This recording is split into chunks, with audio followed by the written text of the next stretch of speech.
Jesus Christ, you people suck. Wow. Wolverine on it. Back in the days when we played video games, it was hardcore for the nerdy and lazy. Now things have changed and all our video games are also for the casual and lady. But that's okay, you know the score. We told you a million times before. Playing consoles, not just games, is in the past. And every week you listen to the best damn internet radio crew. It's the N4G podcast. It's the N4G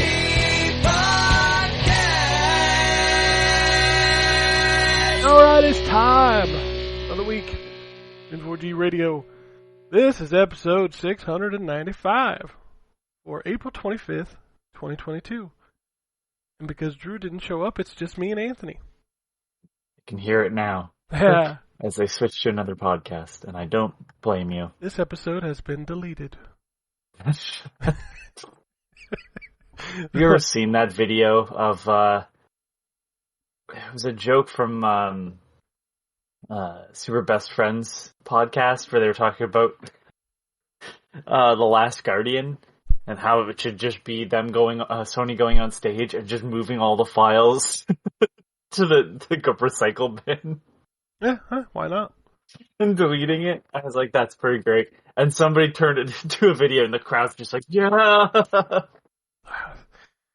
Those live reaction crowds to press conferences is always the dumbest thing. Like when Sony announced the price and people are standing up and like Arsenio Hall cheering and shit. And I'm like, what is happening? The only time it made sense in modern day is when literally dumbass Don Matrix like, this is gonna be a lot of money, and they're like, it's gonna be $400. And I was like, how could you just give it to Sony again? Like, you know? You are so stupid. Like, That was they literally Microsoft, just took though. they took the 1996 press conference and just were like, fuck it, we're reusing that.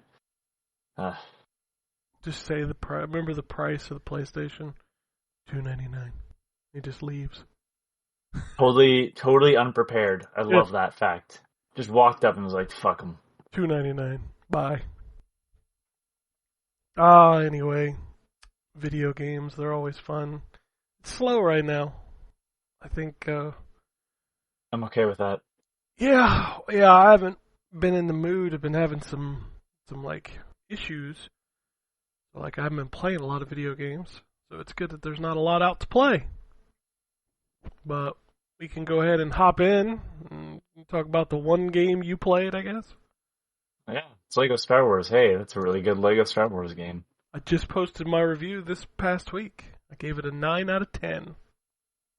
It's a lot. Yeah, it is a lot. Oh my god, it's a lot. Like, I think I'm still only on the second mission, technically. Second story, or second mission? Yeah, no, mission, man. Oh, yeah. If you Like, mainline I haven't left with Han Solo yet. Okay, well, if you mainline them without doing any side stuff, they take about 2 to 3 hours per episode. But if you do the side stuff, holy shit. Too much content. Yeah, there's a ton of content. I mean, that's why you get those games. Literally, like, checklist. Mm-hmm. Yeah. That's why I bought it. Like, I was just like, you know what, I could use a really good checklist game that doesn't require too much of me. Well, that's the other thing that I really liked about this entry is that, like, it actually does checklists. Like, the side quests, they'll mark on the map, and it'll tell you where the stuff is, and...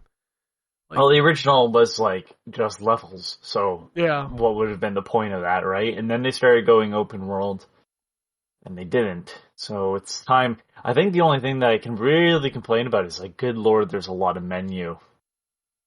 Yeah, there definitely is a lot of menu. And I hate the fact that when you boot the game up, you have to wait for that little cutscene to play before you can hit start. Like, I don't understand that. Yeah, I don't know. It looks amazing, and I'm only playing on the original Xbox One. They actually did the work, so it looks even that much better on the new consoles. It's photorealistic Lego in photorealistic worlds. That's really weird. Yeah. I think the biggest thing I can say about it though is that thank God they redid all the voice acting. And they got some pretty good ones in there too. Yeah, I can tell it's not, the original cast for the most part. I don't know if anybody returned, to be honest with you. No, it's all off people. I don't know, some of those actors are really weird and like, I want to play, like the C-3PO guy's like, he's like, I want to play all of it, and it's like, alright, okay. Yeah, Like, Han Solo's really and good. Liam Neeson, not so much.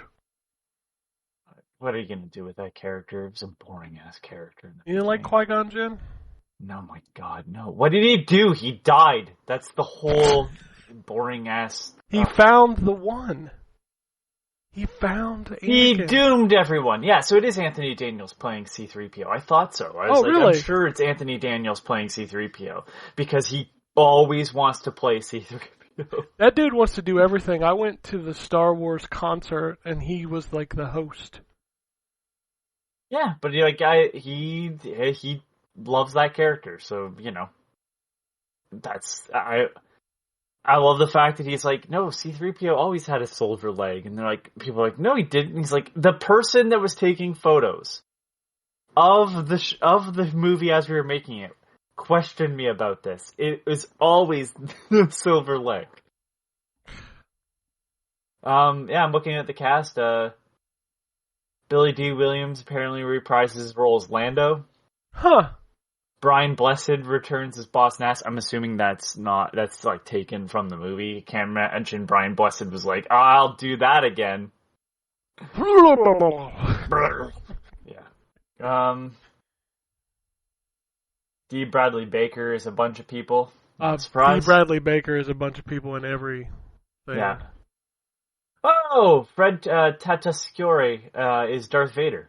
He's also everybody in a lot of things. Yeah, he's also a bunch of additional voices in this. But I'm surprised because there was somebody else that did Darth Vader for a bunch of Disney stuff when it wasn't, oh my God, really? What? Who voices Darth Vader again? Why am I drawing a blank? Really? Am I gonna let you don't give me this shit! I already said, I'm drawing a blank. I can't believe it. James Earl Jones. Jones, thank you. Yeah, they called him Chad Vader. Chad Vader. Yeah, the guy that would pick up. Yeah, so, Phil Lamar's doing Jar Jar Binks. Why, Phil? Well, why not? It's a paycheck. Can't judge a man for putting. Dude, food I on would the not. table. He would never catch me voicing that. So there are a few people, but yeah, for the most part, like they got new people. And I'm surprised it sounds as good as it does, because the last Lego Star Wars took clips right from the movie and it sounded bad. And outside of that, like I think they had the Clone Wars people do the voice acting for Lego Clone Wars, but they made a Lego. They Clone hadn't been Wars? voiced. Yeah, Lego Star Wars 3 is Clone Wars. Huh. Everybody forgets about that one. I don't remember if it's voiced or not, but I think it is, because at that point it was after Lord of the Rings, which is what started that. I did not know that it was Clone Wars. That's probably because that's when I fell off of that series hard. I was like, I don't even want to play it. When was that? It doesn't say that there's voice acting, but I'm going to assume it was voice acted, because I can't imagine. That game was 11 years ago. Jesus Christ. Yeah, there was voice acting. So, and I'm assuming it was the same actors from the show and series, because they like, if you played Lord of the Rings, or I don't remember if The Hobbit had it, but Lord of the Rings definitely did, where they just took clips from the movie and it sounds bad. Well, yeah, it doesn't sound right. When you're throwing clips in, it just don't sound right. And they did it with the Lego Avengers game too. And it's like the Lego Avengers game is nowhere near as good as the Lego Marvel Heroes stuff, where it's all original voice acting. So I was glad to see that, and they did a really good job of like matching Alec Guinness, I think. So yeah, it's fun so far. Hey, I like shooting things. I like solving, minor puzzles through exploration and stuff. And the humor's back. I know that's really weird to say, but like I didn't expect them to have the humor that they did, because they didn't really in Force Awakens Lego.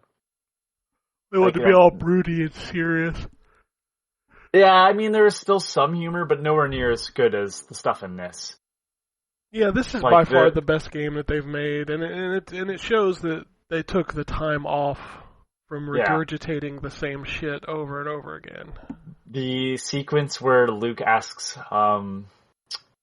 Obi-Wan about his father. How did my father die? You just see Obi-Wan's face like, ugh. Well, Yeah. I was like, just there's minor things in the background sometimes too that make me laugh. Like, I was pretty impressed with some of the jokes that they were making. That wasn't just like slapstick. Well, they also had to make new jokes, because it's not like they haven't done this before. Yeah, when you're on Tatooine...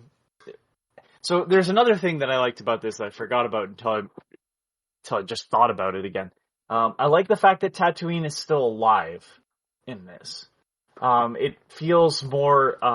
It makes more sense than the versions that you see in the movie, like the current uploads of the movie, where a bunch of crap has been thrown over the original footage. Like, you can walk up to a cliff and you can watch pod racing still happening. Like, yeah, why would that have disappeared? Right? Yeah. So, there's just like, hey, like, this stuff still is going on in this world, because this world, why wouldn't it be happening still? And I think the smartest joke, though, is like, you're wandering around, there's a bunch of whatever the C-3PO protocol droids. style protocol droids, yeah. And this is a Tusken Raider village. It's home to the men as well as the women and children too. Isn't that fascinating? I'm like, wow, okay. That's a bold thing to just make fun of the writing like that. Yeah, I'm impressed fully, and like, again, I haven't played much of it. It's and I really do good. have all the DLC content. But like, I tried not to use them. The only time I've like switched to one was to pull out the Mandalorian for like a single thing to figure out what I was looking at even. There's You need a Grogu bounty that follows him around. Yeah, I didn't actually take a look at Grogu. I just needed him to heat up something, because his guns can heat up metal. Yeah. So I like that you have all of them from the beginning, so you don't have to like come back if you don't want to. yeah, I don't mind coming back. Like, I kind of want to get the story done before I start pulling in characters from other parts. Oh no, the it's Star Wars totally universe. it's totally fun to pull out, Darth Maul in The Force Awakens. I mean, you couldn't make that story less coherent, so... yeah, other than that, like, I have not played much of anything. It's just been a busy week. Yeah, I did not play most of the week. I will say this too. When I picked up Lego Star Wars, I bought a physical copy because it saved me a bunch of time downloading.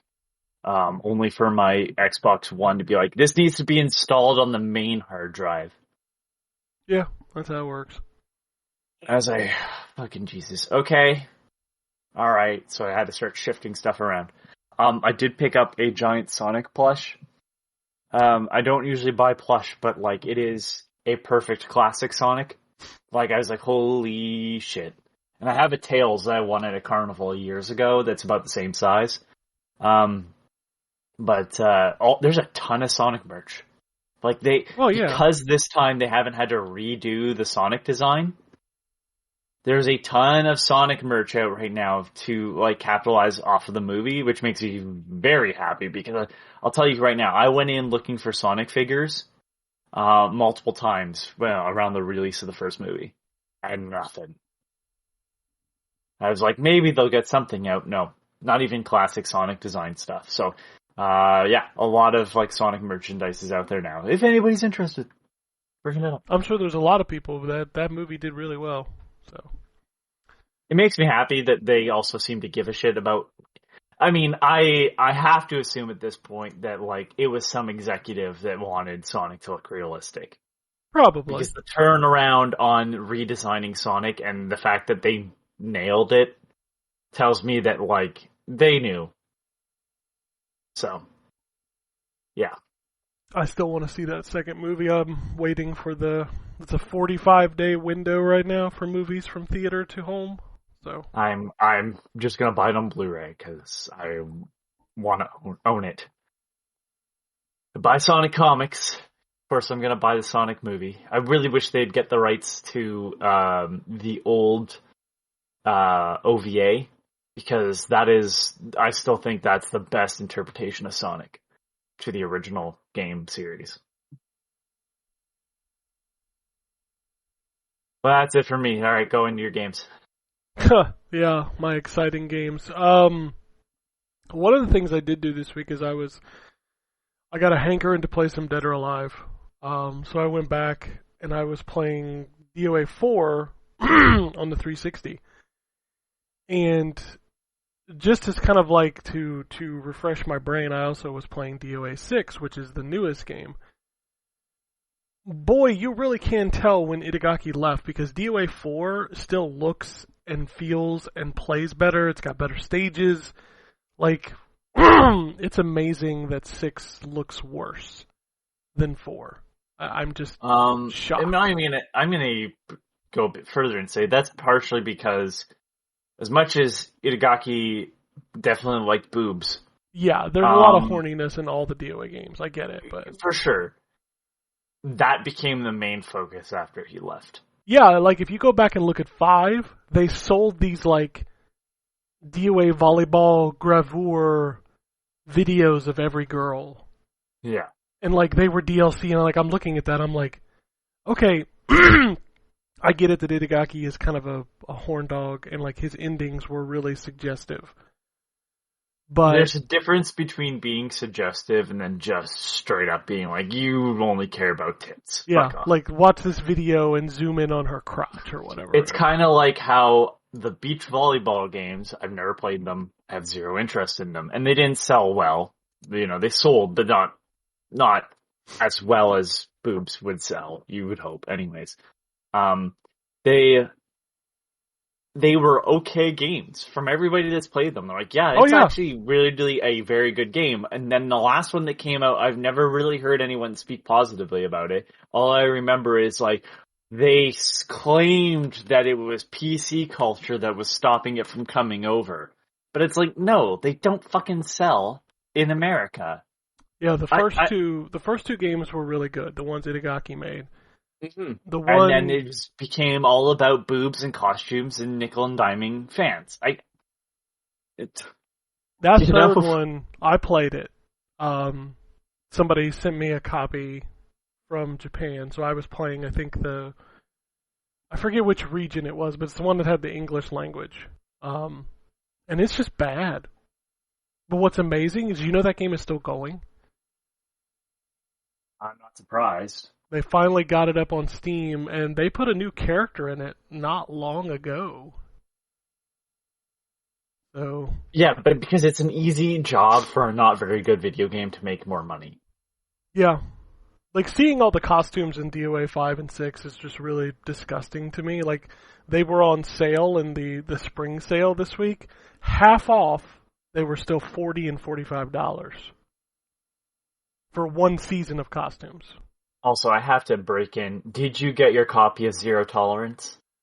It's not. That's in the news, but it's not out yet. I'm not buying it physically. Okay. Yeah, I'm just gonna buy it. The final pre-order wave is live now, Ken. Yeah, we'll talk about it in a little bit, but I think it's digital soon. Oh, okay. I was like, what the fuck does this mean that it's the Zero Tolerance series? Yeah, there's like a collection, and it's just It's Zero Tolerance, the never-released sequel, Zero Tolerance Underground, and an unlockable prototype of Beyond Zero Tolerance. Yeah, I'm buying it All right. strictly for, but I'm not buying it physical because it's just pointless. Well, do we even know if it's a digital release? Qbyte is doing it, so it should be. Okay, well, it's also published by Strictly Limited, and they're fucking notorious for releasing, like, they'll release Zero Tolerance and then be like, yeah, you should have bought the big deluxe version if you wanted everything, because that's what they are doing with the Wonder Boy collection. So, No, you didn't buy it physically, you don't get every Wonder Boy game. You get fucking the lesser version. It's like, alright.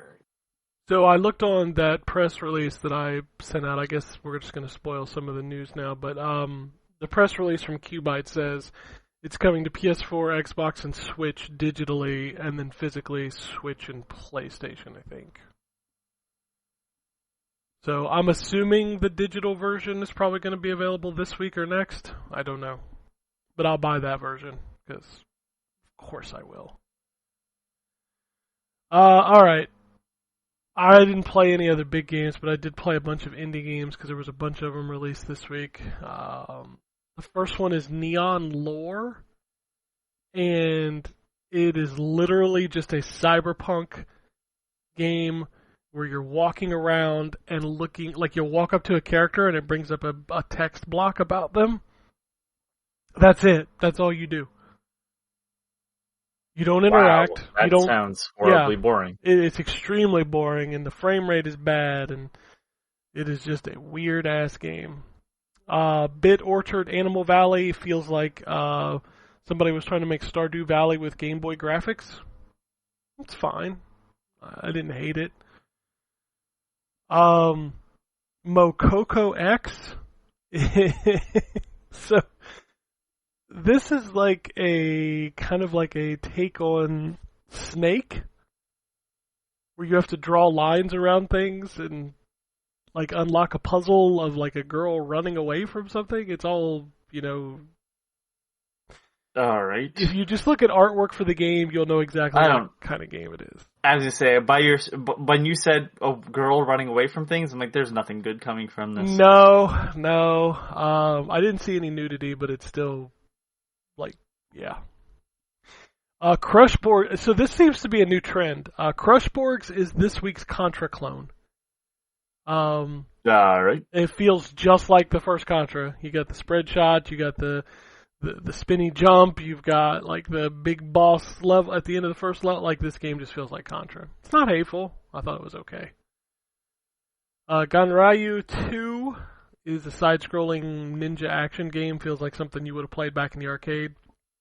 It's actually pretty good. I like the art style. It's fun. Got some cool moves.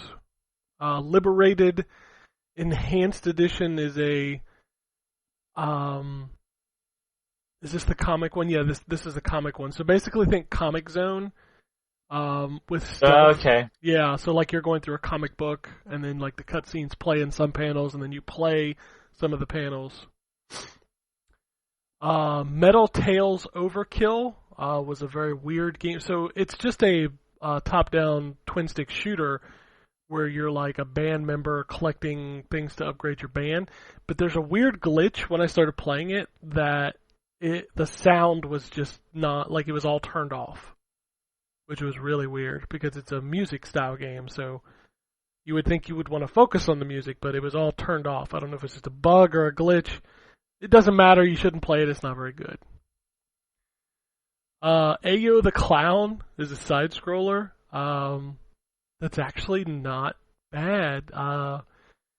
You start off with no abilities, and eventually, like, you'll get the ability to jump and the ability to do other things, but, like, when you first start off, it's literally just, like, a left-to-right puzzle game. I actually thought it was pretty good. Winter Ember is a isometric stealth style game. Reminded me a little bit of like a top-down Assassin's Creed, without obviously, you know, climbing anything, but it's not bad. I didn't know what to do with this game. Winkle to G, the little shop. I don't know. You create a shop person and you build a shop. That's about it. Lit Bend the Light is a perspective light bending puzzle game. I actually really kind of got into this for about 10 levels. But basically you just take the light, you can move this little thing and you can shine it, and you gotta get the proper angle to light up this other piece. So it's just a puzzle game. Lumote, the Master Moat Chronicles. I don't know, it's just a side-scrolling platformer. But it's 3D, so you can like spin the camera around and stuff. Deck of Ashes, the complete edition. It starts with the word deck, so the first battle had cards, and I immediately turned it off. Castle Formers is a tower defense game, and it's got a little bit of Minecraft mixed into it. So like you collect resources, then you build up your castle, then you defend it. Orbit. Boy, resource management just every day seems a little less like I just can't. I can't do it anymore. You know, like. I call them tree punching games. That's what I call them. You know, here's a free idea to anybody that's listening. Oh, you want to do that? Okay, cool. So my suggestion is that there's a reason why I'm doing it rather than just hunkering down in one spot. The best suggestion I can give is like take a good look at like the idea of Metal Gear Survive, where you have to keep building better equipment to venture further and further into the dust. And just do that, because as soon as you start doing base shit, I'm out. It's terrible. Like, no, just, you need a reason to be doing that stuff. Like, Minecraft, it's so you can build things. Okay, cool. Like, there's a lot of freedom to Minecraft, but for the most part, like, I'm so done with resource management. Yeah. Awful. There's a lot of things I'm done with. Rogue, deck building. I'll give Rogue and deck building some chance, but like if you're like, and this is about resource management, I go, I'm out. That's fair. Last two games, Orbit.Industries is a satellite repair game. It's very menu driven. And then probably the most interesting game I played this week was Anushard.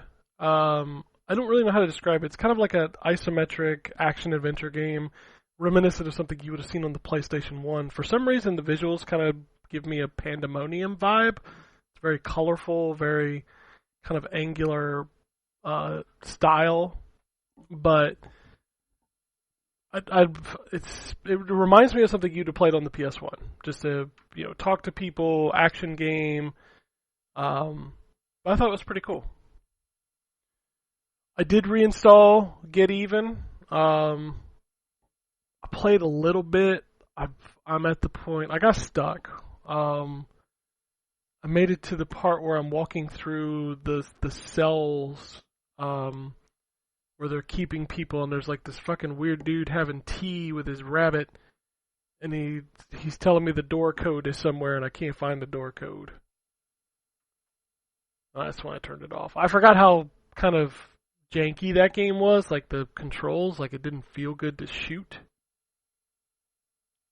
So, but I'm trying to get back into it. That game buries the lead like a lot. Yeah, I still don't understand. Not to be like, oh, it gets better the further you get in, because I know that shit's annoying as hell.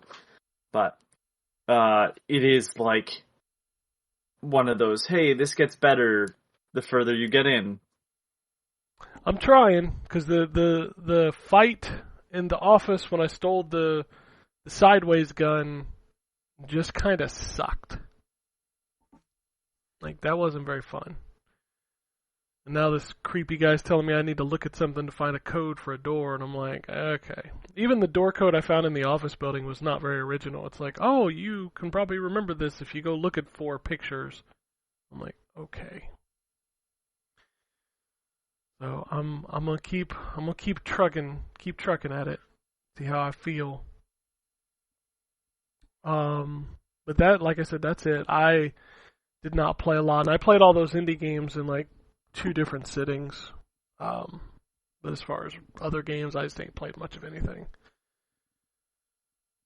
So yeah, that's a boring. We didn't play shit this week. So It's okay. let's talk about what's coming out this week, because maybe we'll play something then. Xbox Series X, PlayStation 5. We're going to start off with Research and Destroy, which is an NIS game. I think it got announced last week, and I guess it's coming out this week. I don't know what it is. The Serpent Rogue. Stanley Parable Ultra Deluxe Edition's coming to consoles, finally. So It must be coming to PC as well then, because it hasn't been out yet. Stanley Parable? Not the Ultra Deluxe version. Oh, they're probably just patching the PC version to upgrade it. I have no idea. Yeah, that'd be my guess. Xbox is getting the biggest PlayStation 5 exclusive of all time, Bugsnax, making its way to Xbox this week. It's also on Game Pass. So, Rogue Legacy 2 might be the only other Rogue game I give a chance going forward, because, those games are rad. Unsold. I'm assuming that's a Souls game because it's spelled S-O-U-L, Unsold.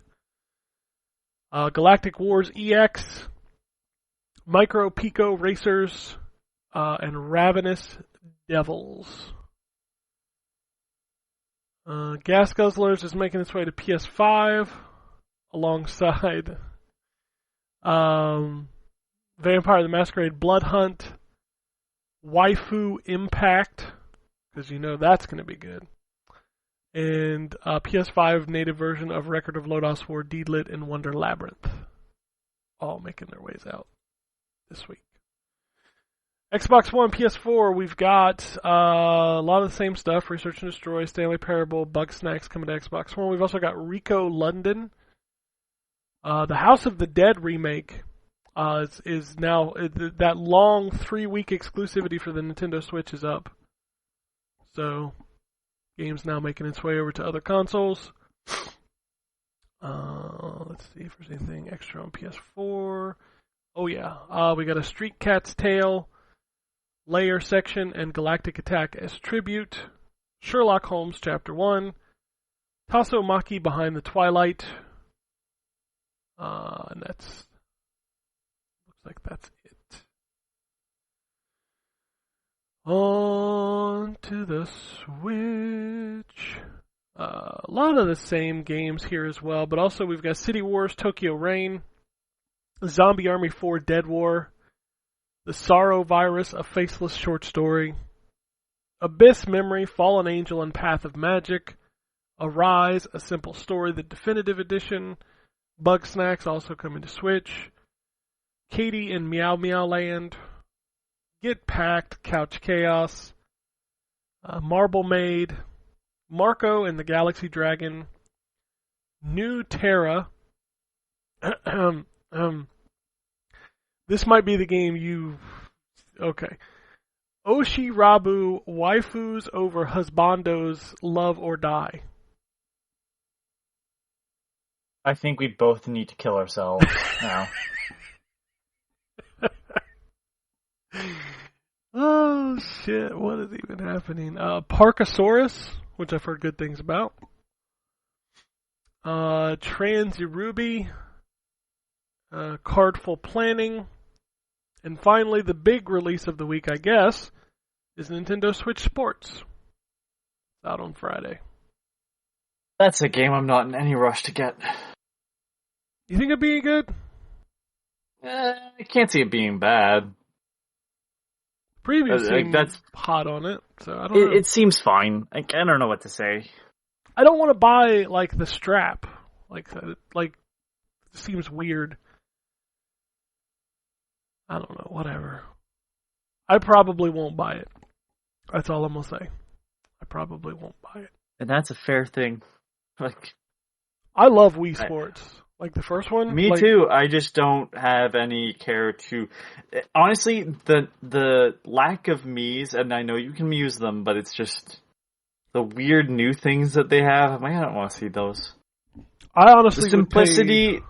I'd probably pay $20 just for bowling. And if that's all I could get. If I could just buy one, I'd just buy bowling. Yeah. Maybe a bit of tennis, but those are the only two I give a shit about, really. Yeah, I literally, I think I played bowling 95% of the time I played Wii Sports. So. Alright, news. We already talked about Zero Tolerance coming to consoles, that's right. If you know, you know. That game is, for some... Dude, I will never be under the impression that that was a good game. It is a bad video game. It's a bad video game now. Sure, it was very impressive for the time. It's a Genesis first-person shooter, but, you know. Then how many of those are there? Not a lot. That's what I thought. Xbox and PlayStation are both considering putting in-game ads in free-to-play games.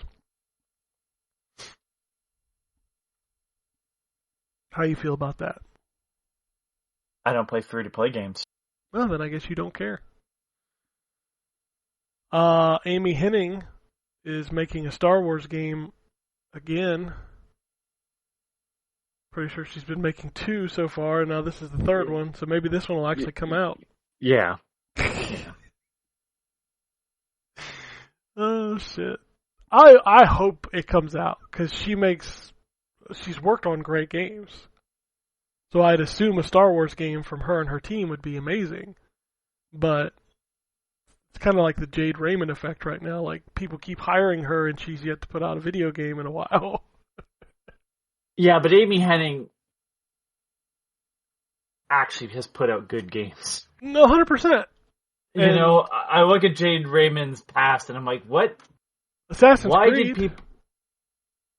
The first That one? wasn't... But that first one isn't great. No, but it was revolutionary. You know what I mean? You know? Like, Assassin's Creed 2, she's only executive producer. That's not really a hands-on role at all.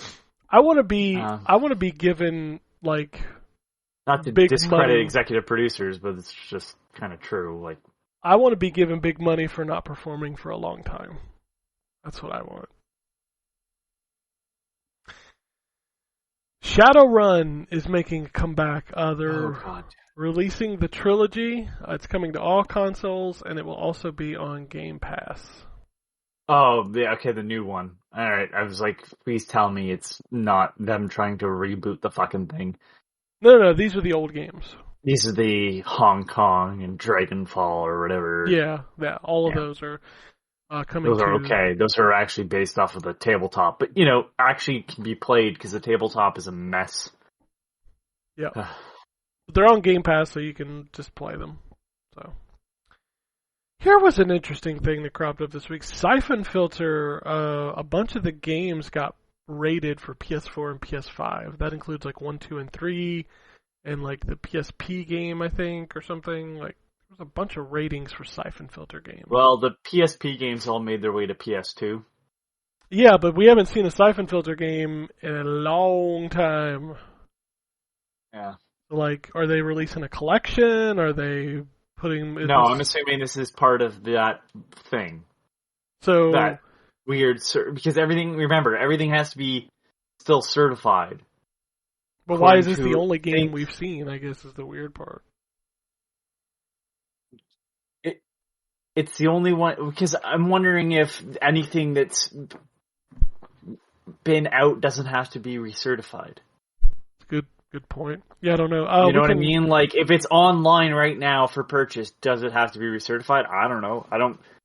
It's just like, these are games that really haven't been on sale for years. Yeah. So. I do have the dates for that thing, by the way. That's another news story I got here, so I might as well do that. So the PlayStation Plus rollout, Jim Ryan put up a blog post on PlayStation blog. It's coming to Asian markets first, excluding Japan, starting on May 23rd. It'll hit Japan on June 1st, the Americas on June 13th, and finally Europe on June 22nd. Kind of a weird... I mean, it's weird to roll this out, but it's also a weird rollout.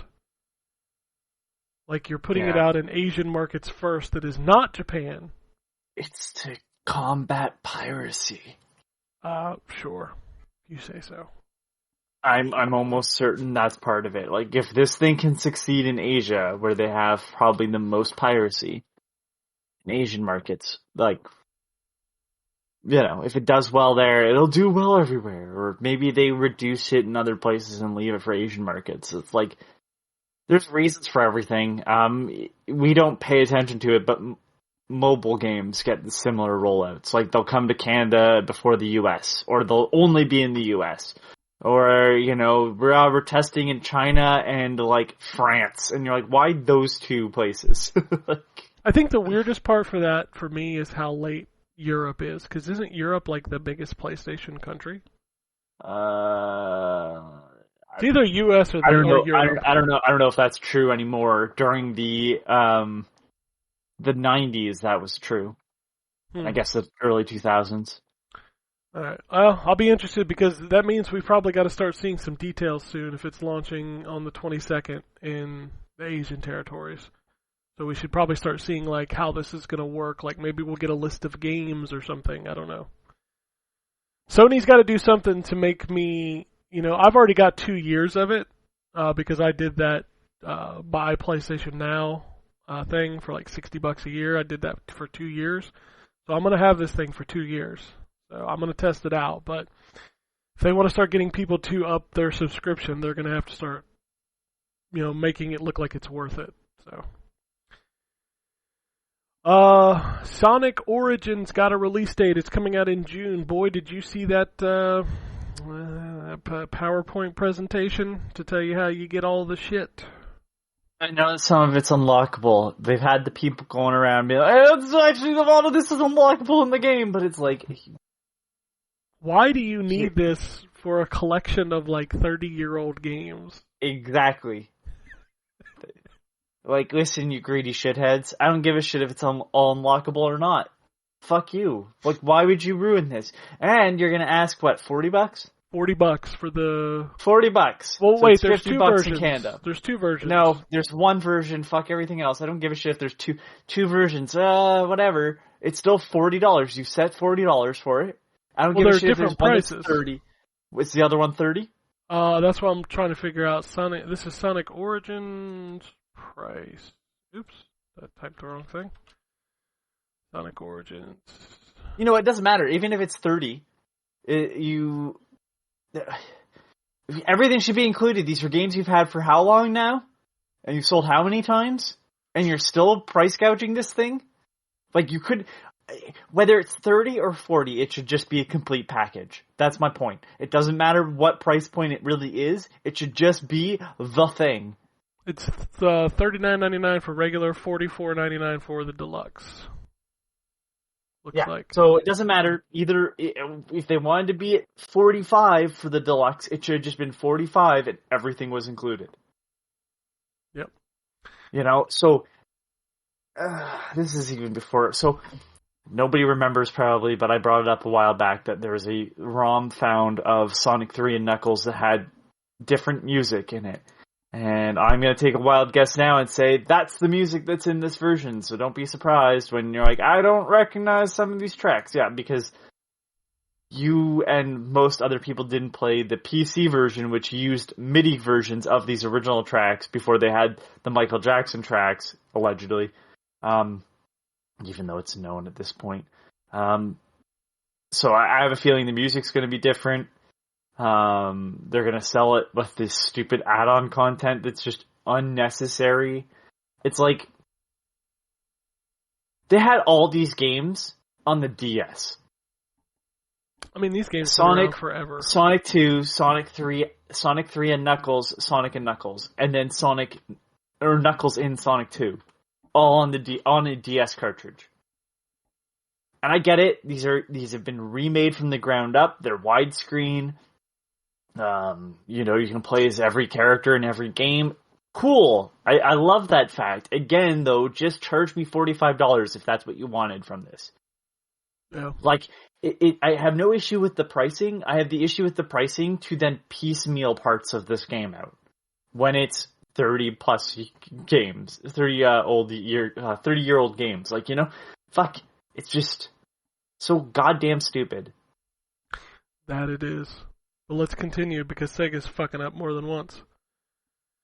It came out this week that Sega is looking to make big budget remakes of Crazy Taxi and Jet Set Radio. But they're looking to make them more like open world microtransaction style games. I can maybe forgive this with Crazy Taxi. Yeah. And I'm not. No, it's like it was an arcade game. If it's a free to play game, What and if they can get that to work? Fine.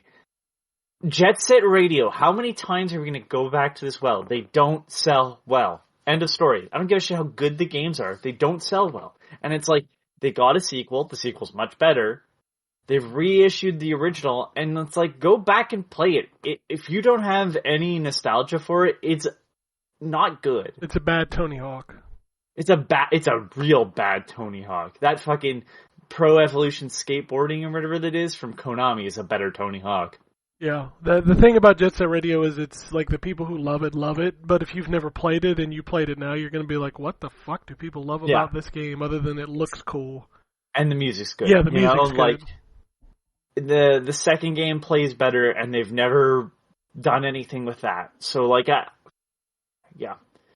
So let's take two franchises that have been pretty dead for the last 20 years and try to monetize the shit out of them. Don't. You'd be better off trying to give the Crazy Taxi license, get the Crazy Taxi license into Fortnite. They're gonna sell the Offspring DLC pack and the KFC. Like they put Sonic into a Roblox game for fuck's sakes. Everything will go into Roblox and everything will go into Fortnite. We should just accept that. Well, they clearly understand, like, hey, there's money to be made here, and then they go, but what if we made the thing? No, you can't. You can't make the thing. It's too late for you. Sell out. Sell out more. Yeah, sure. Why not?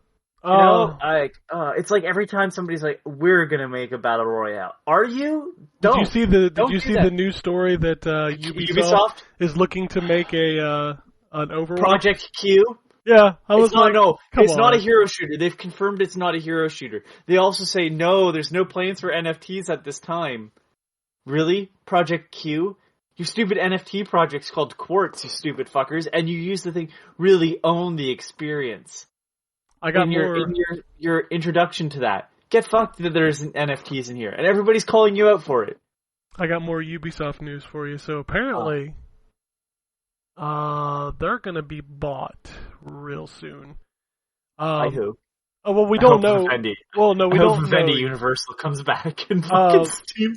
According to Jeff Grubb, that I heard, it's looking like an outside firm, probably Blackstone or KKR are the two kind of being talked about right now. So a nobody in the video game industry, really? Exactly, which is like when the Ubisoft news came up this week, I saw all the going around the internet like, oh, Microsoft should buy them, Sony should buy them. I'm like, nah, it's probably just going to be an outside firm that just buys them, you know. Yeah. This is what happens when your company's run by a family. And you have issues. Like people forget Ubisoft has issues, maybe not on the same level as Activision, but they're still pretty bad. I think they're worse. Not in the sense of like, oh, these are worse crimes. No, don't get me wrong. I think they are worse in the sense that, like, there's family involved in it. Like, isn't Yves Guillemot's son somehow involved in this company too? Oh, like, I'm sure they are. I don't know if you saw. Well, I don't know if you saw the Bobby Kotick news this week. Did you? Man. Do you know his wife is like the CFO of Facebook? I'm sorry, Meta. I'm not really. He's also on the board of Coca-Cola. Like, I'm not surprised by anything. So apparently, Evil Money Man's married to Evil Money Woman. But no, she actually used her clout to get news stories about restraining orders from his past girlfriends off of Facebook. shitty people being shitty. No, I think my point more is that like it can't like the Bobby Kotick stuff is like gross mismanagement, and the Ubisoft stuff is like gross mismanagement built off of nepotism, which I think is somehow even grosser. You know? Yeah. I maybe it's just because I hate nepotism like that, but. All right. They're both gross. Both of them can just go away forever. And Bobby Kotick, no, nobody knows what's happening to Bobby Kotick. I'm hoping like set on fire, but like I'll settle for being let go from Activision or leaving. You know? Well, I think if the Microsoft acquisition goes through, I think he's gone for sure. I hope so, but yeah, there hasn't been confirmation of that yet. Well, I don't think they can legally. Yeah. But if he dies at a firing range by accident, I wouldn't be upset. Snap, you know. Alright, I'll give you some positive Sega news. Nintendo added 3 new Genesis games to the Nintendo Switch Online. Shining Force 2, Space Harrier 2, and Sonic Spinball. Don't be sad. 2 out of 3 ain't bad. You know, I like every time they add a new game to this, I'm like, this service is getting pretty good, and then I think like I've got all these games sitting over here on this other device that I could just play, you know. In this online service, and it's like Sonic Spinball. Okay, guys, play that first level and then turn it off. I mean, yeah, it's kind of like the first level of Echo the Dolphin. You get what's going on. Echo the Dolphin at least gets weird. I mean, it's fucking weird. I wouldn't say it's playable, but it's weirder. Sonic Spinball, you see the best at the beginning. Tales of the Borderlands is getting a sequel later this year. Yeah. Made by Gearbox. Hold on, I have to find the hard drive. I have to find the hard drive article now. Yeah. Because there's a hard drive article. Medieval Times conversation again? No. For those who aren't familiar, everybody should follow Hard Drive, which is the hold on, what did they call it? The only ethical gaming journalism.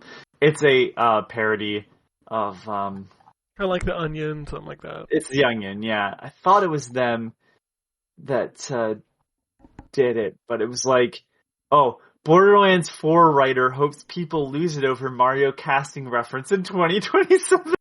I mean, that's accurate. And that's like, yeah, that's the sense of humor. It's accurate.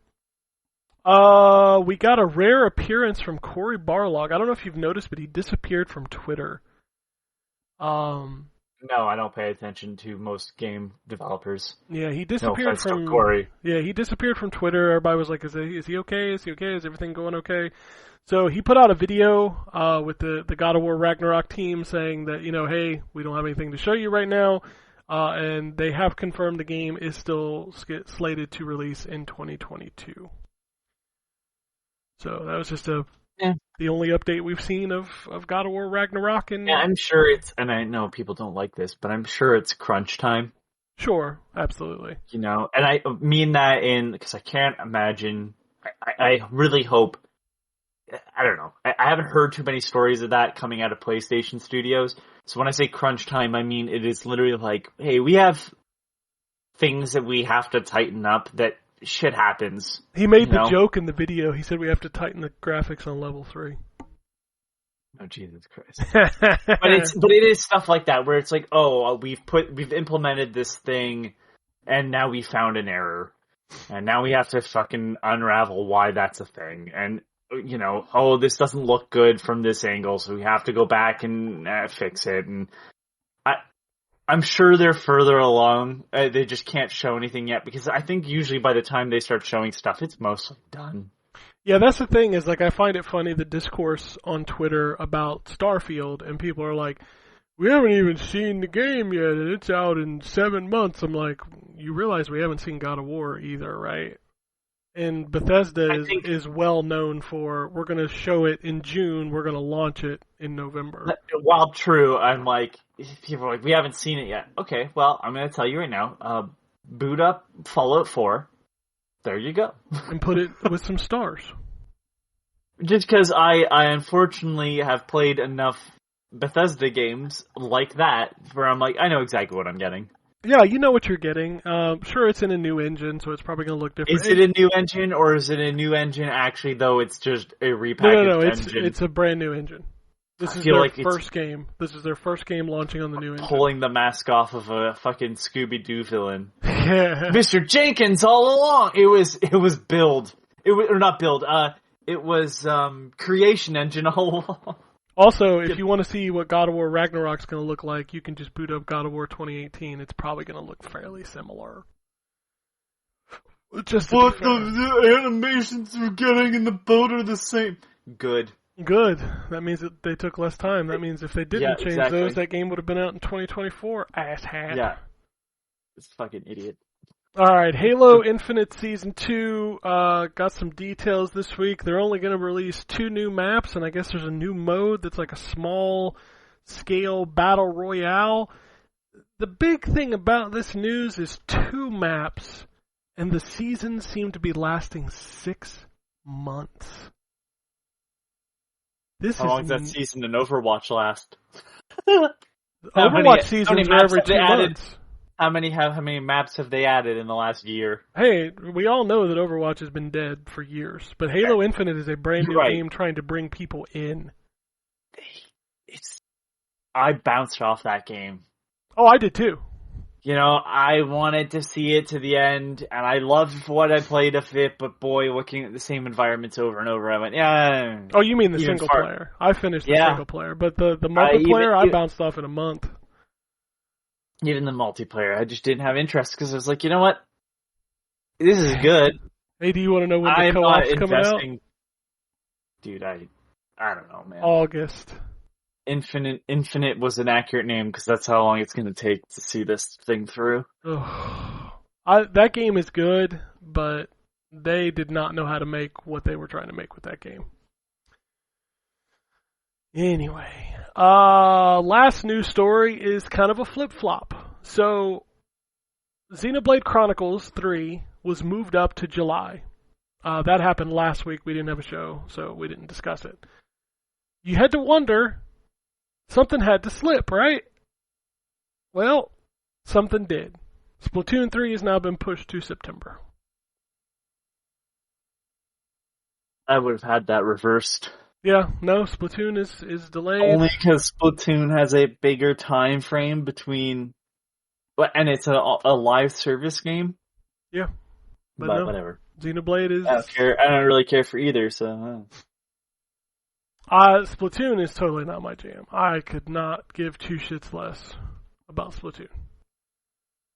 Xenoblade... People love those games, I don't like the combat. I have tried to play those games, and I just cannot. I don't like the combat. I really just don't. It's like one of those things where I look at it and go, I don't know what it is about for those me, games, man. but I just can't get into them. I think that's all the news that I have. So, unless you have anything. I'm sitting in Facebook and I'm like, what is this game? Oh my god, there's more Outriders coming, really? Yeah, the World something. World Slayer. World Slayer, yeah. And they're like, pre-order now, and I'm like, no, man, I'm good. I put that game back on my Xbox this weekend and was trying to play it, and I was just like, this shooting just, I don't know. I'm not enjoying this loop. Do I really want more of this loop? Because that thing's a paid DLC, right? I don't know, dude, I don't do you think I literally just found out about it. Why would I know about it? I didn't even know there was more coming to that game. I thought that game was just done. No, there's more coming. Ugh. Alright. Yeah, it's video games are weird, man. I saw we got the release date for Cal the Kangaroo. You gonna play that? Oh, I'm playing that game. Did you play Glover? The new Glover release? No. It's knowing who's publishing it, I'm like, it's probably just the N64 game. Yeah, that's pretty much what it is. And that's like, I don't know. Yeah, like, Pico Interactive is kind of... Yeah. Yeah. Wait, hold on. What? did I just see Glover created by the Oliver twins? I never heard that the Glover was made by the Oliver twins. Who are the Oliver twins? Do you know Dizzy? Dizzy, the well, what was that? The Explorer? The egg guy? Yeah, the Aladdin deck enhancer game? Yeah. Yeah. That's the Oliver twins. They made Dizzy, which was a terrible game. They made more than just Dizzy. They made Dizzy and Dizzy and Dizzy and Dizzy and Dizzy and Dizzy and Dizzy and Dizzy. I only knew there were 2 Dizzies. Dude, okay. Alright. Dizzy time. No, Dizzy, Dizzy the time. ultimate cartoon adventure. Treasure Island Dizzy. Fast Food Dizzy. Fantasy World Dizzy. Magic Land Dizzy. Dizzy Panic. Dizzy Prince of the Yoke Folk. That's a great one, actually. Just the name. Bubble Dizzy. Spellbound Dizzy. Dizzy Down the Rapids. Fantastic Dizzy. Crystal Kingdom Dizzy. Dizzy the Adventurer. Go Dizzy Go. The Excellent Dizzy Collection. Wonderland Dizzy. And Mystery World Dizzy. Did you say Crystal Kingdom Dizzy? Yes. Holy shit, I didn't realize there were this many Dizzy games. Are they all on PC? Shit. Apparently. Dude, there's a mix. The last one was 2018 for NES. God damn. 2017, 2015. Those were all for NES. They were a Fusion Retro Kickstarter, and I think they were ports of like a Commodore game or something like that. But yeah, apparently that Blitz Studios was them. I didn't realize that. So yeah, I guess technically it is a game from them. I remember Blitz games. Their name was never attached like it is on the Pico Interactive version. Yeah, I don't know if this is like an N64 ROM packaged or like broken apart and remade, like, but it's like $20. I'm like, I like Glover, but and everybody's saying that there's it's a terrible port. So yeah, it's only on PC too, which is my hang up. True. Many things wrong with this port that I could spend ages talking about the Steam API issues before even getting to booting the game. Yeah, that don't sound promising. Yeah. I don't know, it feels weird to be getting all of these old games, like, just showing up. Yeah. I think, like, Enclave was a really weird one for me. I saw that Ziggurat, I guess, is doing Enclave. God, who was what's the other one that Pico put out? God damn it. I mean, it's hard telling. 40 Winks. Oh, yeah. So Pico Interactive got that one, too. 40 Winks comes included on all Polymegas, by the way. I'm assuming the N64 version? No, the PlayStation version. I see. Because there is no So I don't know. N64 on Polymega yet, remember? Right. Yeah, so they've published the N64 version, which was finished, just not published. Mm-hmm. Yeah, and like they've put themselves as the publisher. Oh god damn! I pulled it up. Here's some shit from Pico Interactive. The Immortal. Oh, that came out through Qbyte on modern consoles. Second Samurai, Street Racer, First Samurai. God, we have the whole series there. Super Hunchback, Attack of the Mutant Penguins. Oh god, the Jaguar game? Yeah, it sure looks like it. Oh, that game was fucked up. It has Noah's Ark. The NES or Super NES version? NES one. Oh god, that one's horrible. Blender Brothers. Zero Tolerance on PC. Published by them. Motor Mash. Canon, Legend of the New Gods. Impossible. Oh god. Pinhead. Power Punch 2. And these are some quality video games. Yeah. Switchblade, which I've actually heard is pretty good, old Commodore game. The Gadget Twins. 8 Eyes. Legends. Brutal Sports Football. 8 Eyes was only famous because it's at the beginning of every NES collection. Yeah. Head Over Heels, which I think is a PC title. Soccer Kid, like... Soccer Kid is that... So Soccer Kid is that weird game where if you look at the original, what is it? Soccer Kid is there's a ROM hack of it on a Bible game, called Sunday Fun Day. I think that's the one, right? Okay, maybe, man. I'm wondering if that's Soccer Kid. I think it might be. Soccer Kid is the one where he kicks the ball around. Yeah, but that's his weapon. But like the original Soccer Kid, like he was trying to save his girlfriend and her clothes were disappearing. But in the Bible, oh yeah, I know which game you're talking about. I just can't. Yeah, that's not Soccer Kid. Okay, so that's a different game. Okay, never mind. That is. Give me a second. Now I'm looking up Sunday Fun Day. Sunday Fun Day was the Bible version of it because he's trying to get to Sunday school. Yeah. I'm trying to figure out what the Menace Beach is the original. Okay, Menace Beach, yeah. But he does kick a soccer ball just like... Or no, he's on a skateboard, right? Skateboard, okay. Yeah, he's Why on did skateboard. I think that was Soccer Kid? Maybe because the kids look the Soccer same. Soccer Kid may be used... Give me a second. Now I gotta look it up. I'm looking it up. Soccer that Kid was an Amiga game. Amiga. Yeah, that's... It did make it to Super Nintendo. I don't see any reference to Bible games, though. But I mean, all those... it's the same game. Sunday Fun Day and Menace Beach are the same game. Yes, I know that. But we were talking about Soccer Kid. Oh, Soccer Kid. Yeah, never mind. You're right. I gotta go down these rabbit holes, man. There's too many video games. That's the problem. Absolutely. I was watching the Digital Foundry this weekend of the Amiga, the Amiga 500 Mini. And some of the games on there, I was like, wow, I didn't realize that was an Amiga game because it's been so long since I thought about it. Yeah, I mean, a lot of Genesis stuff was. Yeah, there's a lot of stuff that was ported to James Bond. Yeah. James Bond, Shadow of the Beast. Zool? Not Zool. Zool? Zool was. Yeah, Zool, the ninja from the Nth Dimension. That's right. I'm thinking Zoop. Sorry. Zoop. Hey, fuck, Zoop might be too. I don't know. Zoop was on everything, dude. Yeah, but I'm just gonna look at that. Zoop is like the most, versions of a game I ever saw in my life. That thing was on absolutely everything. Funny enough, it was not published on the Amiga. It's Genesis, SNES, DOS, Macintosh, PlayStation, Game Boy, Sega Saturn, and Atari Jaguar. Yep. Any game that makes it to the Jaguar is getting ported everywhere. Whew, I don't even know where the trademark renewal for Zoop was canceled in 2003. I don't care.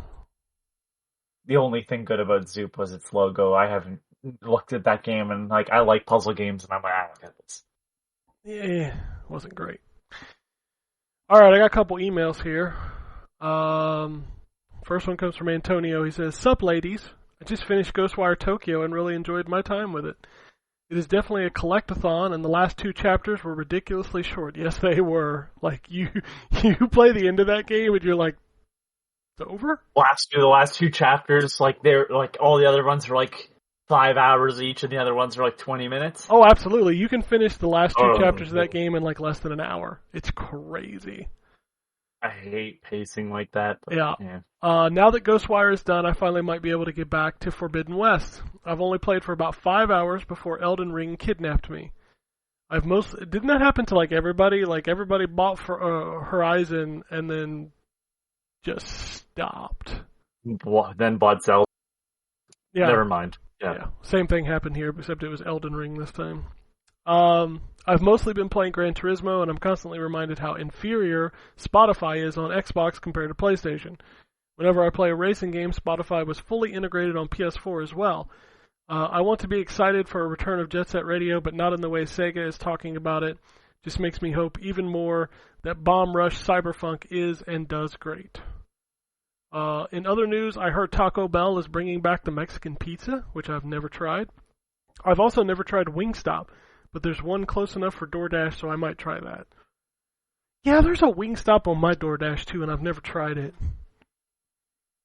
I don't know. I know my wife will be happy that the Mexican pizza's back. She used to love the Mexican pizza. I don't understand why these places take away food people love. Why are the nacho fries, not fully year-round, man? Why can't I buy vanilla Coke year-round? Hey, I agree. Why can we not have the good things all year round, but yet we have to settle for the mediocre things all year round? Why do it have to be what it be? Alright. Next email's from Iorkara. Hey yo, it's Iorkara. Boys, recently got my 5-year-old daughter into Mario Kart. I'm loving life right now. Bought that expansion pack. Those 8 tracks so far are alright. But yeah, loving life right now. It's a lot of fun. Boys, episode 700 is coming up. Maybe you guys can do a video podcast for it and upload it on YouTube. Maybe reach out to some people now in advance. Get that missing guy. I think one of you found him recently. Killer Wolverine. How about that really old guy, the vagina fanboy? I forgot his name. Ryan recently mentioned him for WrestleMania. How about that famous guy, Futter? Or the legend, the myth, the god himself, Gambus? Hey guys, why is Anthony so mad? I'm starting to think that he's maybe a Canadian princess. I don't know.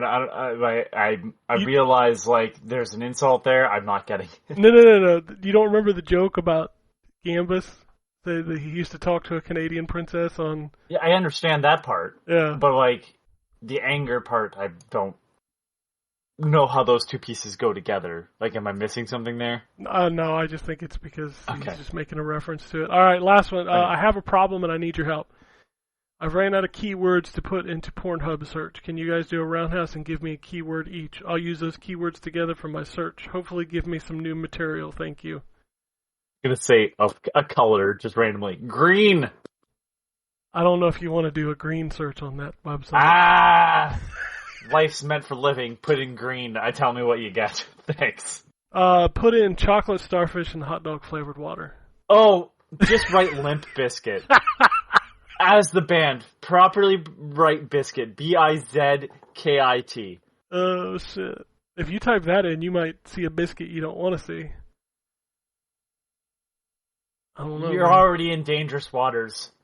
Hey. Why not fish for sharks? Do a search for dangerous waters. Take something really mundane is basically what we're saying. And just see what happens. You could Google the Oliver twins. Fantastical Dizzy.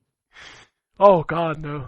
Dizzy and the Crystal Skull. That sounds like it could be a porn Oh, movie. no, that's just disappointment. Oh, man, that's funny. Why is Harrison Ford in this Dizzy game? Oh, my. Why is he really flying? Why? He's really phoning it in. And aliens. Okay. All right. We had a couple tweets last week. Renaissance Man says, "Happy Easter, guys. Thanks for all the entertainment you provide." You're welcome. I didn't know we provided entertainment. We try. Entertainment. Very nice of you to say that. Lanka Man says, "Happy Easter to you all. To you all two gents." I'm assuming. Hope there's a discussion on your choice of chocolate eggs and or bunnies on the next episode. You have an Easter candy? Is it chocolate? Does it taste good? Nah, shit. What form it comes in? I'm gonna go back to complaining about the only being available certain times a year. Is the Reese's peanut butter eggs? Eggs. Those are really good. Yeah. Like, why can we not have those year round? So one of my favorite ways to get like chocolate with Rice Krispies in it is the bunnies. They're called Mr. Crunchy. Don't know why they give it names like that, but like it's just a chocolate bunny, but there's like Rice Krispies in it, like a Crunch bar. But I think they're way better than Crunch bars. If you're getting a bunny, if you're getting a bunny for Easter, do you do the hollow or the solids? This is a solid brick. Okay, but do you know what I mean by the hollow bunnies, right? With like the candy carrot. Yeah, I always hate it when they put like paper bows on their neck and you have to tear those off. Like, I just don't. I don't like biting into something and it like falling apart on me. But then what you do is you start at the ears, right? And as it breaks off, it falls down into the rabbit. And then later on, you can just drink it like a chocolate. Does anybody? Do you remember? Here's a weird one. Do you remember the little eggs that come in like a purple carton, and they're filled with like chocolate mousse? I think so. Hold on, I'm finding the I think I know Trying what to you're find- talking about. I don't know that I've ever actually enjoyed them. oh, you might not have them. They're Cadbury Dairy Milk Egg and Spoon. Anything Cadbury I don't eat, they're disgusting.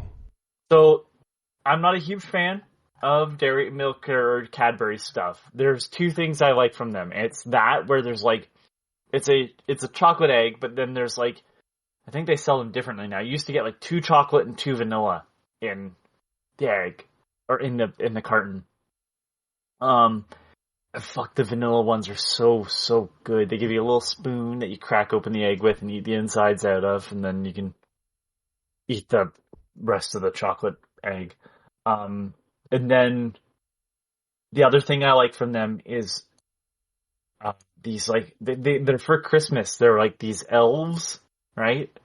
But they're chocolate with Pop Rocks in them, and they're way better than they have any right to be.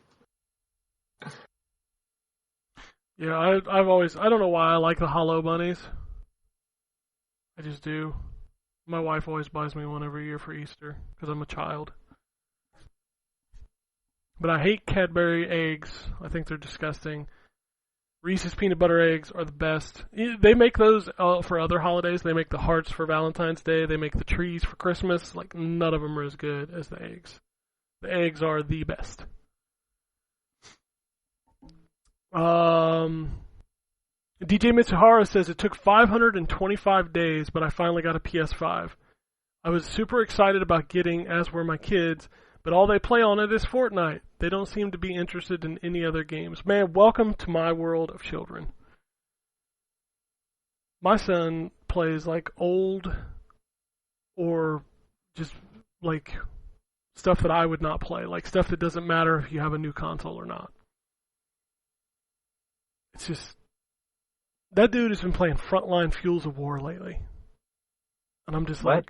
like, what are you doing? That's a very weird pull. It's one of the few military shooters that is not mature rated.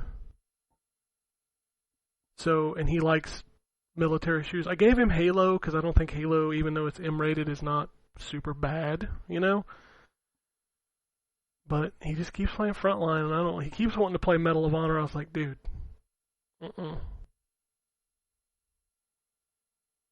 Because those new Medal of Honors, they tried to be Call of Duty, and they tried to be like all... They were bad. And they're bad, too. I told him they were bad video games, but he didn't care if it's a bad video game.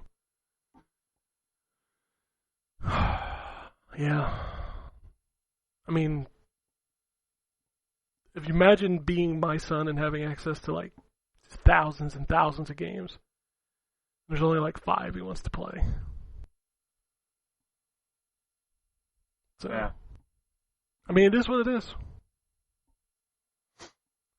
That's all the tweets and all the emails I got. I just saw a tweet that made me... So, I forgot that there was an Uncharted movie. We all should have collectively forgot about it.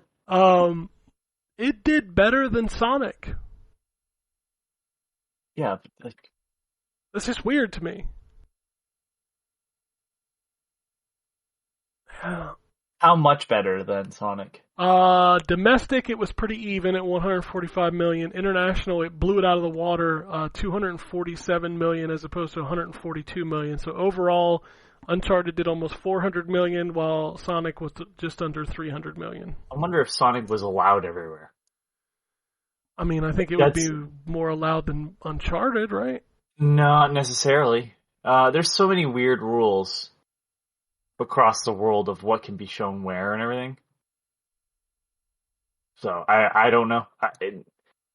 I have not heard anybody speak about that movie any longer than it's fine. I don't know. I did finally watch the new Matrix movie this weekend. Also, I forgot to mention, Mm-hmm. you also got free tickets to it by buying like the collection that came out on PS5. That's true. I mean, but Which would that count towards gross though? They could count it. I mean, shit's weird. Like, with like album sales for a while, it no longer counts. But you could you could give away your album with tickets to your concert, and it would count as a sale for an album. Okay, I didn't know if it counted or not. I assume that you can count it the other way, because I know plenty of people who were like, it's like I would maybe watch it eventually, but they gave me a free ticket, so I figured why not? Yeah. That's a way to get people in the theater. And then they are likely to bring someone else along. You only get one free ticket or whatever, right? Somebody's buying a ticket then. Huh. No, I don't know. I'm not claiming that's the reason why, but I'm sure there is something there that helps count towards that fact. I'm looking forward to watching both of those movies when they come home digitally. And I don't care enough about Uncharted. I know I'm saying nothing new there. It's just like I'm sure it'll be a good 2-hour action romp. When I say like I would have preferred those as a movie, what I really am saying is just cut out the gameplay and I'll watch this realistic looking animated movie. Oh. Also, you were going to say something and I cut you off. No, I was going to say I watched the new Matrix movie. Right, that's what it was. So, how'd you feel about that? I don't know what the point was. It was just the first movie again. You know what the point was? Money. I know what the point was. No, not at all. Well, that was the Warner Brothers part, but like they told the Wachowskis, hey, if you're not doing this, we're doing it without you. So Lana Wachowski said, okay then, they'll do it. And that's the reason why it's a big fuck you. I mean, it's literally just the first movie. It's clearly meant to salt the earth, too. Kind of make it really hard to make another Matrix movie. Yeah, they definitely do that. That's the reason why, like, they talk about Warner Brothers saying, like, we're moving on with or without you about the Matrix game that's in the movie. Yeah. Like, the whole thing is a big... So when I first read the synopsis, because I was like, I'm not going to the theater to watch anything, go fuck yourself, I went, what? At the end of it? And then someone pointed out, like, yeah, well, they said Warner said they were doing it with or without them. I'm like, oh, so it's a big fuck you. Okay, interesting. And it was a weird movie, because, like, I'm watching it, and there's so many, like, hey, remember this moment? Like, it was totally like an episode of South Park's Member Berries. Right. And they had to, they wanted to have Lawrence Fishburne back, as well as, oh my god, name forget. Hugo Weaving. Hugo Weaving back, but there was scheduling conflicts or whatever, and it's just funny, because they're trying to be those characters, and you're just sitting there going, you're not those characters. Yeah. I don't know, man, it is weird. They did get Jada Pinkett Smith back, pre-slap, so... She's in it. That's the thing on the internet. I'm so tired of her and him and like Will Smith. They're Scientologists, right? Everybody, I'm breaking that for no one. I hope I didn't know because I don't care. But they're not Scientologists in name, but they opened a school that teaches Scientology. Who does that? I mean, other than Scientologists, right? Like I wouldn't open up a Christian school. That does not shock me when I see, like, the stuff that they do and the stuff that their kids do. Like, that doesn't shock me. It's like, hey, everybody, it's almost like there's a big facade around these people that is built based off of a community that builds fake facades for people. Tom Cruise, I like him as an actor. He's a great actor. He might be a nice person. But, like, there's also a weird side of it where, like, I've heard, like, weird shit, and I'm like, yeah, like, that's weird. Like, you should probably not be that, like, allowed to have that sort of power over people. I just genuinely assume everybody famous is kind of a piece of shit, so when I realize otherwise, yeah. You brought up the Oscars, so I have to just say it. Any group...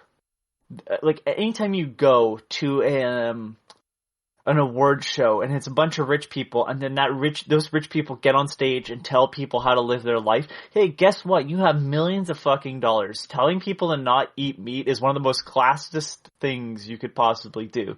Like, this goes beyond a point of, like, choice, personal choice. Like, some people do not have the funds to go vegan. Thanks. Like, you live in a bubble. Shut up and act. And I'm not even one of those people that goes like, you can't have opinions on things. It's just like, you're going to go up on stage amongst a bunch of other rich people and tell the people at home how they should live their lives. Half of you were born into this, so shut the fuck up. You know, like, it's so irritating. So yeah, like Will Smith walking on stage and slapping Chris Rock. I'm like, yeah, this is a guy who has, like,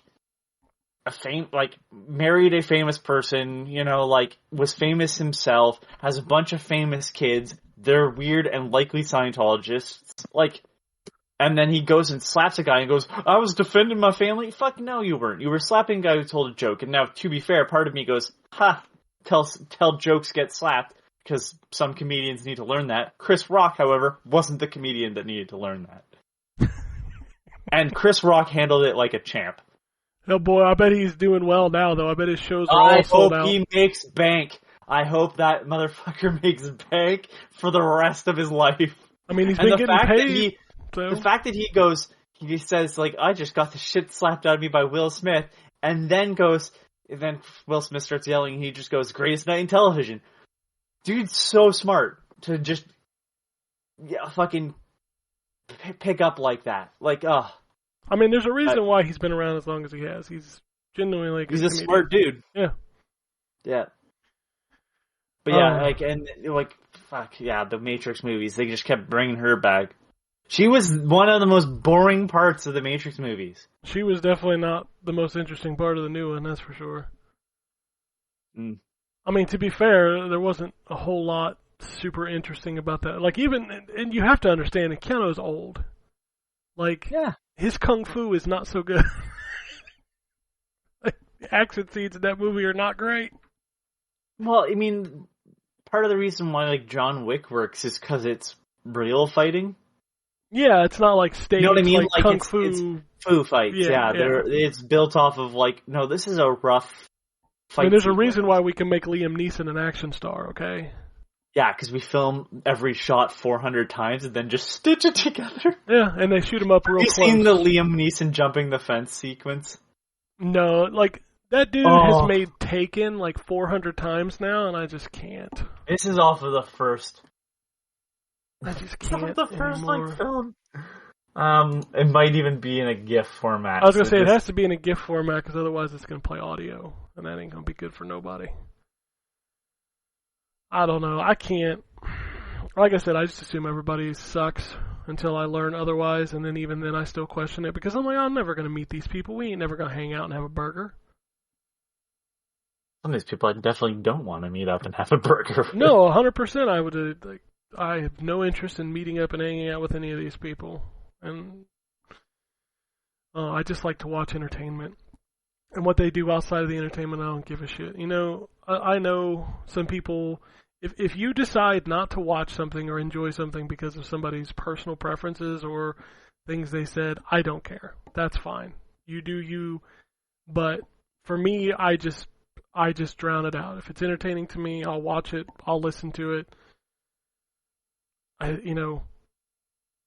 If I took that stand, I would never do anything because I'm going to guess that 95% of people in entertainment are probably pretty shitty people. Oh, no, I mean, it goes even further than that. Like, where's your phone from? Yeah, you know, who's building your phone, who's building your computer, and like, yeah, it sounds, hypocritical when you start pointing it out, and it's like, it's just one of those things where it's like, I see people be like, I can't, it's fine to not support things, but then to be like, no, I saw a bunch of people, there's a new Netflix show, and I don't watch Netflix, so if I'm missing a part of the point of it, I may or may not be, but I heard that it's about, like, I want to say Japanese children that are, like, under the age of 3 or something like that, doing adult tasks. I have not It's seen or supposed to heard of be- this. It's supposed to be a cute, like, reality show, and the kid has to, like, wander a couple miles to go get, like, a thing from the grocery store or whatever. And it's like, people are like, that's child slavery. Tweeted from my iPhone, and I was like, okay. Yeah, that's the other Guys. thing. Like, I was looking at, like, this weekend, I saw a bunch of tweets, and I think it just hit me in the wrong way at the wrong time, but, like, people tweeting something to like, knock it down, I'm like, what did that actually do? Like, you just... Don't retweet politicians to dunk on them if they're saying yeah. something shitty. Just find their email and call them the C word over that. You know? Or tell Jim Cameron to get fucked. One of the two. Okay, well, hold on now. I still am not sure why that joke came about, but I was dared and I did it. Hey, I thought it was hilarious, but he didn't. He probably never saw it, so who cares? He probably never saw it. And, like, he's far from the worst person ever. Could you imagine if you just logged into your Twitter and, like, you were famous and just you happened to see that tweet and you're like, huh, wonder what I did to that guy. Oh, man. That's one of the reasons Me why... down to the bottom of the ocean and shoots me out of a tube into the fucking dark depths. That's one of the reasons why I love watching those celebrities read mean tweets. Some of those are just hilarious. Some of those aren't even mean. Like, I'm just like, this is just some random dude, like, way too high in his room thinking about life. Oh, 100%. You having this, and I'm like, read a real mean one. Oh, Chad just tweeted at us and said, God made rock and roll for you. He made rock and roll for everyone. Alright. That's pretty sure that's a ZZ Top song, right? And then there's a picture of Paul Bear. Yeah. What's he holding? A All right. pillow? Is that Mike Lindell? Is that what that's supposed to be? Sorry. Did I get political on the show? Oh my god, it kind of looks like Paul Lindell. Well, he's holding a pillow. That's the only thing I could think of is the pillow guy, right? Oh my god, I think you're right. I mean, that's pretty fucking I think funny. it all would have been more bearable if it was Paul Bear. It'd have been more Paul Bearable. Yeah. You can have that joke. I'm gonna make it in NFT form, and you'd be able to purchase it. Oh, Lord Almighty. I got tagged in an NFT tweet from somebody with a monkey avatar. Like, what? I get it. You're in a grift and you have to believe in it. Otherwise, it falls apart. That's called, like, the sunk cost fallacy, right? So, like, I get it. You're in, so you have to be in 100%, or you realize you've wasted money and time. I But suppose. it's not even good art, guys. It's not even good art. The money you spend on these fucking stupid monkey pictures can buy a real piece of art. This is actually one of a kind, and not just a line of code that says you own the image found at that URL. I've There's lived. Picassos that probably cost less than some of these stupid fucking AI-generated monkey pictures. I'm gonna tell you this right now. Buy that. I have lived long enough to see some really stupid things, but people buying digital goods that they can say they own the original piece of might be the dumbest thing I've You ever don't seen. even own copyright. You don't even own copyright. You own nothing. You own the URL that links to an image. And you don't even necessarily own that because you might not even own the site it's hosted on. So what happens when that site goes down? You own nothing. I mean, to be fair, you don't own your video games anymore either. You know, Correct. those digital ones you bought. Correct. There's an issue with that. I don't care. I look at it like this.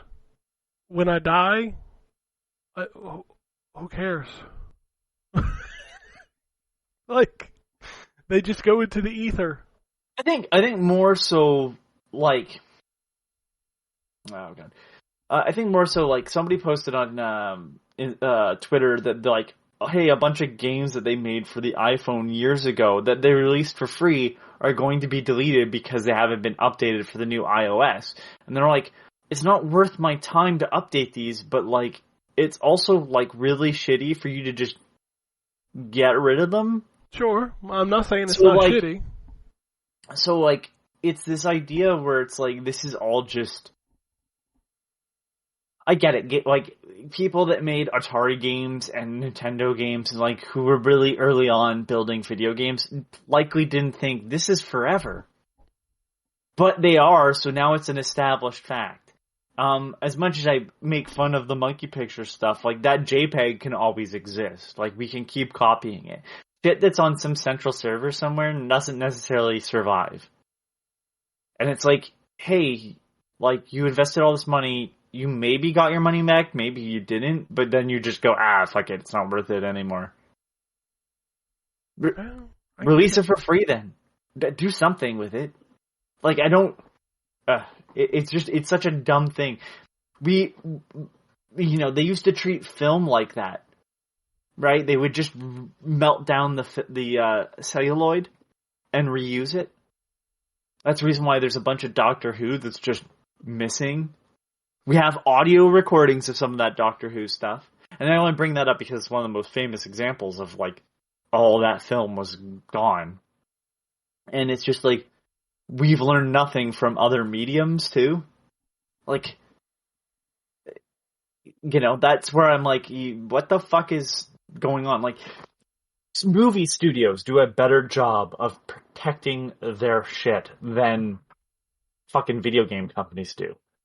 Sure, because And video it's like- games are still technically in an infancy where they're more interested in what's making money as opposed to preserving it. Yeah.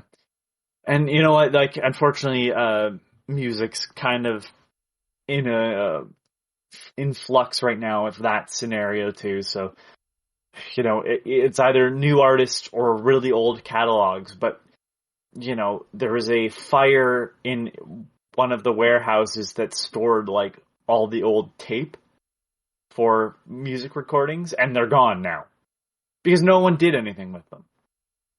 So, like, I get it, you gotta spend a little bit of money to make sure you have this stuff saved, but, like, now your investment's totally gone. And that's where I don't get it. Like, you held on to these things, or you toss them out and you see no value with them, and then you are pulling a Silent Hill 2 HD and trying to make money off of them again, and you don't have the original assets. That fucking Square Enix did it with fucking Kingdom Hearts. You dumb idiots. We've learned our lesson already. Fucking save everything. It's not that hard. It's not like memory costs a fortune to maintain anymore. No, it doesn't. But at the Plug same in a time, hard drive, move everything to the hard drive, take that hard drive, store it in a nice dry place. Oh. I mean, I guess there's just not. I don't know. You see, the thing is, like, they go, there's no benefit right now. But then 20 years from now, when there's fucking nostalgia for it, like, when there's nostalgia for Fortnite, I am sure Epic, of all people, will be able to bring it back if they're still around, which I can't imagine they're not. You know what I mean? I mean, sure. Like, But I can't. World of Warcraft came out with classic World of Warcraft. Yeah, I know. So it was there. I think we tug on nostalgia a little too much. I think we think we want it more than we actually want it. I mean, that's for sure with some things. Plumbers don't wear ties. That's not nostalgia. That's stupidity. Well, it's nostalgia for one person who is insane and thankfully called out by their own company. But, like, no, I disagree. I think nostalgia is poison, don't get me wrong, but I think, like, it's a poison like medicine, you know? Like, if you take too much of any medicine, it's bad for you.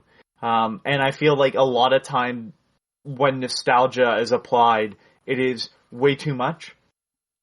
Like, in the member berries type of shit. Like, the new Ghostbusters, like the new Matrix, like anything that comes back after a long time, and it's like, you remember? Like, yes, I'm not a goldfish. I remember things. I have object permanence. I'm not a baby. I don't need to Like- remember it. It's right there. I can watch it. Right. But my thing is like, hey, having nostalgia for something that maybe you can't just watch anymore, like, maybe that's when we start applying nostalgia and bring it back. Because, like, do you Fortnite... legitimately have things that you cannot experience anymore that you would want to? I think that's the $1,000,000 question, right? Like, is there anything out there that you cannot go get in some form or fashion? So, partially, yes. And I brought it up earlier this episode. Now, I'm smart enough to have kept my VHS forever. But a lot of people ditched their VHS tapes. And the DVD run of the Sonic OVA, which is just a VHS rip, was low numbers. And I've looked into getting one, but I'm not paying $100+ for a used DVD that might not even be real, because it is such a low print run. Now, some kind soul has decided to upload it to YouTube, but, like, tomorrow, if the rights holders come and, like, no, gone. So, I'm lucky that I have the VHS tape, but that VHS tape is a VHS tape. Like, you know, a magnet comes too close to it, and the tape is done, you know? So, there's music that, like, I have in shitty MP3s, and that's the only way I have it, but I know it existed in higher quality, but they're gone now. Like, things disappear. Like, I realize I sound like I'm fucking Chicken Little and I'm saying the sky is falling, but, like, there are legitimate things that disappear on us, and, like, people don't save it. It's frustrating to be in that position. So, speaking of the Matrix, there was a parody called Computer Boy. Computer Boy is near unwatchable. There is no good quality version of Computer Boy. It clearly existed in good quality at one point in time, but it was like uploaded to the internet in 2001. Or 2000. Like, it was a year or two after the Matrix. It's a Matrix parody. There's no good quality version of it. I'd argue that they're near unwatchable at this point because of how just distorted through all the encoders it's gone through over time. So when you get the AI upscaling. Oh god, AI would be like, dude, this is a mess. You bring me something better. Or it would look like a fucking Mondrian painting, which just means it's a lot of squares. It's so bad. And there was, like, music from that movie, and it plays in the opening, and I brought it up on Phoenix Down before, but it was like, all the music was credited to one guy, and that song is not by that one guy. There was no credits for this music, and some random person out there said, yeah, I found it on a disc that was included in a magazine back at, like, late 90s, early 2000s. And I've had that track ever since. Every time I would just move it to another hard drive. And I found it, and I'm putting it up online. That one person is the whole source of that song. I have it. I love it. I love that song. But it's just like, that one person saving is the only reason why anyone has it. Because I cannot find a disc. I can't even find the magazine that they're quoting. Now, I actually asked a friend in Australia, because that's where that film came out, and, like, hey, do you remember discs? And he's like, yeah. He's like, they would have been MP3s. They may have not had any data even attached to them, so you might not even be able to get more off of it. So, like, he's like, I wouldn't go trying to search any further. But if I can find the magazine, I'll let you know. But it's just like, yeah, it's shit that's just one person held on to it, and that's the only reason why anyone has it. And that shit happens all the time. It's not always, video game related, so why would it come up on this podcast? But, like, hey, I found the source code that I worked on back in the 90s, and I'm uploading it. It's one person holding on. He wasn't just the only programmer. He's just the one guy that kept it or whatever. And so, yeah, like, I get it. Most media is easily and readily accessible, but, like, Look at streaming right now. I don't have access to everything in Canada. Yeah, So, that's like- more licensing than availability. But licensing is a nightmare too. I've brought it up before. Radiohead had all their stuff on Capitol Records, I believe, and Capitol Records sold the Radiohead catalog to XL Recordings, or Radiohead sold it to XL Recordings. And I think it was Capitol, might be wrong on this, but they had special editions of every album. So it was the first CD was the album, and then the second CD was B-sides and all this stuff, and all those had to be pulled off the shelves. Yes, you can find copies of those still out in the wild, but those versions were also pulled from streaming, and now you have just basic versions uploaded again. Because it has to be the XL version of it. And God knows if somebody, like, it's like, you know, sometimes remasters are bad. The original version of Star Wars doesn't exist. Well, the same thing happens to music. The original version may not exist anymore, other than a few old records or CDs, and the new versions sound like utter shit. Because somebody's decided, nah, I don't really like that, and just played around with it to the point where it doesn't even sound like the original song that much anymore. It happens all the time. It's just video games. We've been lucky, but luck is not going to carry us forever. We're lucky that we have people that are like, no, I'm going to upload ROMs of this. But like, I've heard that we don't have an original version of the old Macintosh version of Oregon Trail because it has save data attached to it. Like, we do not have a new version of that accessible. And I know that doesn't sound like much, but like, you cannot experience that game without save data permanently attached in it. That's weird. It's weird that no one saved it.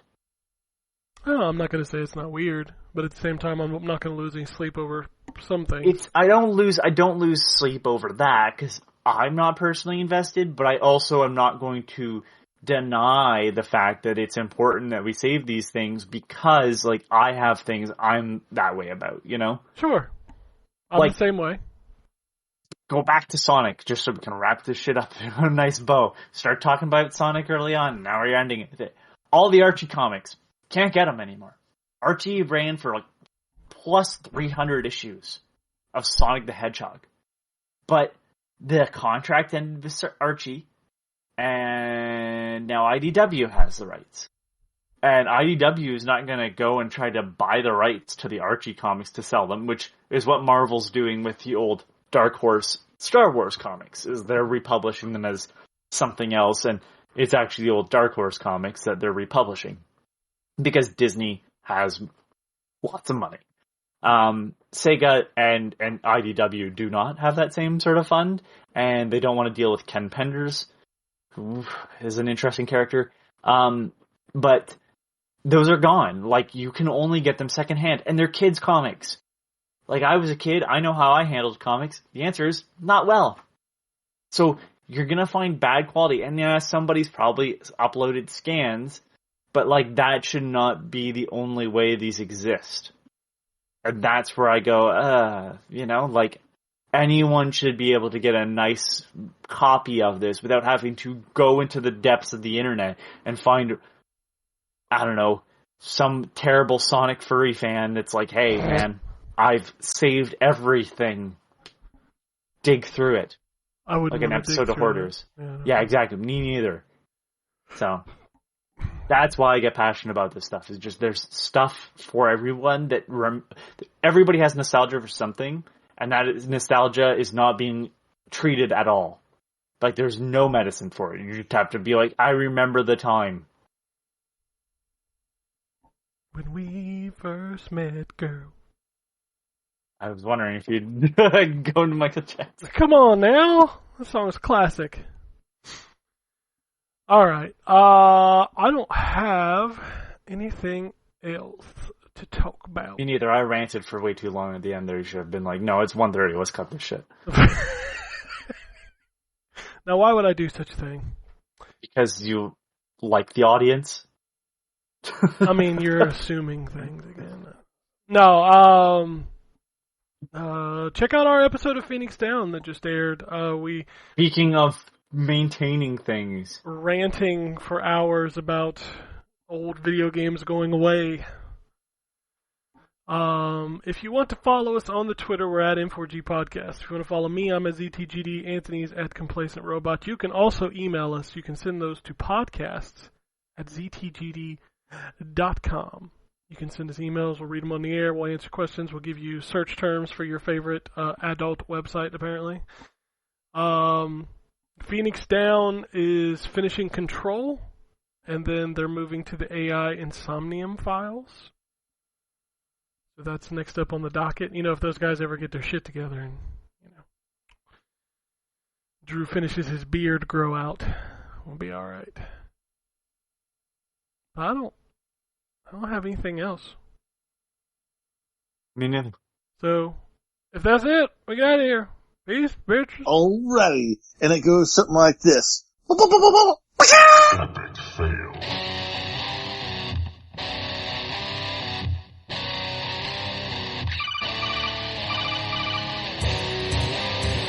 Welcome to the N4G Podcast.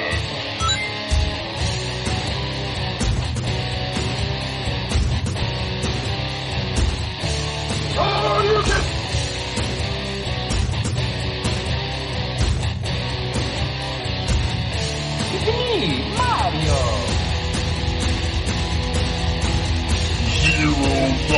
This is going to be a very interesting episode. Gaviscon. Greetings, programs. I got lost trying to find my way to the secret underground N4G Radio lair. The Wombat. And Always been angry. Killer Wolverine.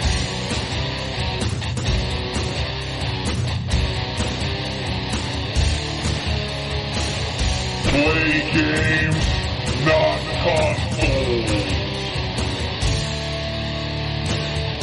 No fanboys allowed. And then I killed the dragon. 8.0. Killed the dragon.